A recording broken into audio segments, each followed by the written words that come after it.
कुमारा बाबा येईवा सदा सस्वरूपं चिदानन्दकन्दं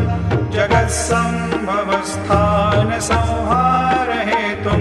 स्वभक्तेच्छया मानुषं दर्शयन्तं नमामीश्वरं सद्गुरुं साईनाथं भवद्वान्तविध्वंसमार्तण्डमीड्यं मनोवागतीतं मुनिर्ध्यानगम्यं